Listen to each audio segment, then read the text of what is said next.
Jesus replied, "Marriage is for people here on earth, but in the age to come, those worthy of being raised from the dead will neither marry nor be given in marriage. They will never die again. In this respect, they will be like angels. They are children of God and children of the resurrection." Jesus was asked a ridiculous question by the Sadducees to try to trap him. The Sadducees did not believe in angels, an afterlife, or a resurrection.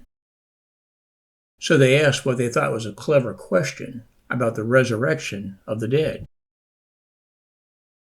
And the Sadducees came to him, who say there is no resurrection, and they asked him a question, saying, "Teacher, Moses wrote for us that if a man's brother dies and leaves a wife but leaves no child, the man must take the widow and raise up an offspring for his brother. There were 7 brothers. The first took a wife, and when he died, left no offspring. And the second took her, and died, leaving no offspring, and the third likewise. And the 7 left no offspring. Last of all, the woman also died. In the resurrection, when they rise again, whose wife will she be? For the 7 had her as wife." Part of his answer was a real dagger to their hearts because they prided themselves on knowing the scriptures. And Jesus said in Matthew's account of this, "You are wrong because you know neither the scriptures nor the power of God." Takeaway number 1. Believers will not be married in heaven. Oddly enough, some believers are as happy about this as others are sad about it. Takeaway number 2. Jesus didn't say we will be angels in heaven. He said in this respect, they will be like angels. They are children of God and children of the resurrection. In heaven, we will not be angels, but we will be like them in that we will be eternal beings who never die. But our status as children of God exceeds the status of angels.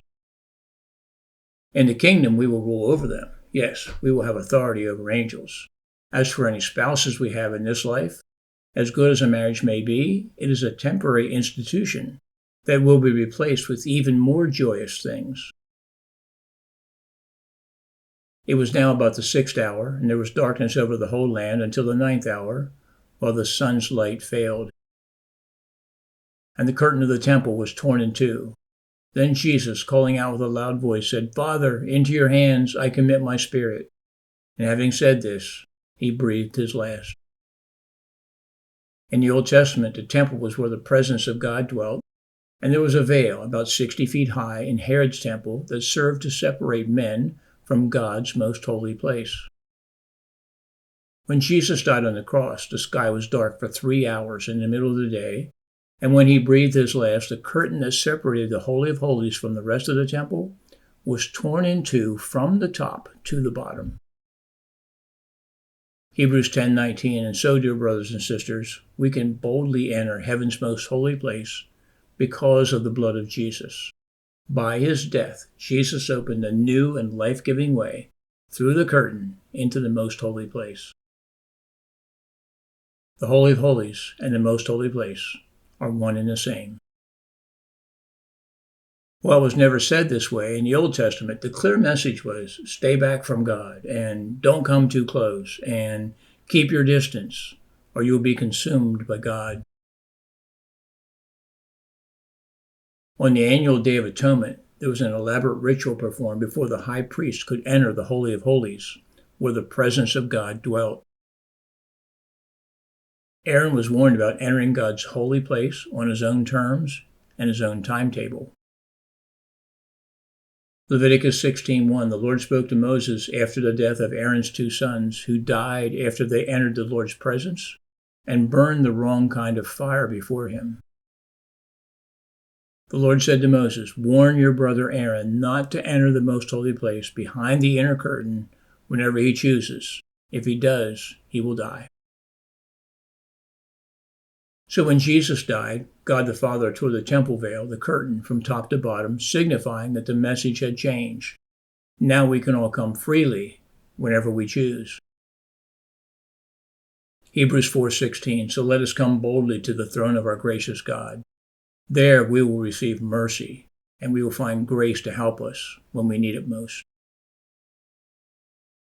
Now that our ransom has been paid in full, no longer is the message, stay back, and just one man on just one day can come. Now the message is, come boldly.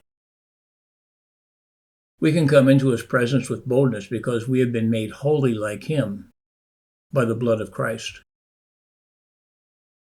Points to ponder. The Sadducees did not believe in angels, an afterlife, or a resurrection. Believers will not be married in heaven. In heaven, we will not be angels, but we will be like them in that we will be eternal beings who never die. This class, and indeed the entire school, is dedicated to helping others see that God is bigger than we think and better than we know. To get to the next video, make a note of the class number for this recording. Then search for the next one. Here's a sample. If this video is number L01.1, then the next one is L01.2. And remember to like and subscribe on YouTube and follow on Rumble.